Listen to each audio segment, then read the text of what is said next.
Jordan Syatt here from SyattFitness.com, and in this exercise video of the week I'm going to take you through the Sumo RDL. And this is a movement that I made up, really just sort of a spur of the moment decision. I'm a competitive sumo deadlifter, and I was thinking about the concept of specificity, and I'm a huge fan and proponent of Romanian deadlifts. And I decided why not try doing a sumo variation, a little bit of a wider stance variation that more closely mimics my sumo deadlift stance to help me strengthen those muscle groups, get more overall muscular hypertrophy, muscle strength, and some endurance in there as well. So this is a movement that I created and I absolutely love. I program it for most of my sumo deadlifters. I also have just really anyone perform it as long as they can do it safely and effectively. So feel free to try it, especially if you want a different stimulus for your glutes and hamstrings. It absolutely blows them up beyond belief. So when we're doing the Sumo RDL, it's just really important to keep in mind that it's essentially the exact same type of motion as a standard RDL, except you're going to be with a slightly wider stance, okay? So if you do a conventional deadlift Sumo RDL stance, your feet are going to be about shoulder width apart.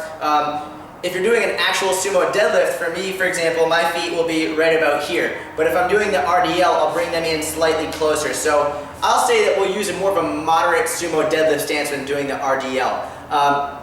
And the reason for that is if you actually go out wide to a standard or even ultra wide stance, the range of motion is just too small to get much benefit out of it. So with a moderate stance, we can get the biggest range of motion while still adhering to the concept of specificity and getting the most out of the Sumo RDL. So I'm going to show you the technique right now and talk a little bit about programming when I'm done. So again, I'm going to get a little bit more narrow with my stance, so a slightly moderate sumo deadlift stance. My hands are going to go in the exact same position as if I was sumo deadlifting or standard sumo deadlifting.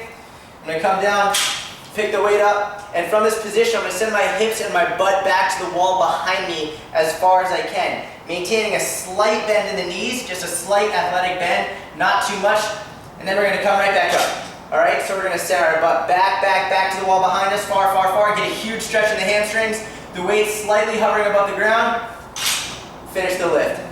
And you're going to go non-stop. I like to keep constant tension on the glutes and the hamstrings the whole time. The more you can keep tension on them, the more blood's going to get pumped in there, and it's going to be a huge burn. And I just like it a lot better without as much rest in between repetitions. So that's how I do the Sumo RDL. That's from a technique perspective. Programming wise, I'll do it at most 1 time per week. Again, I try not to do too much wide stance stuff just because it can take a toll on the hips.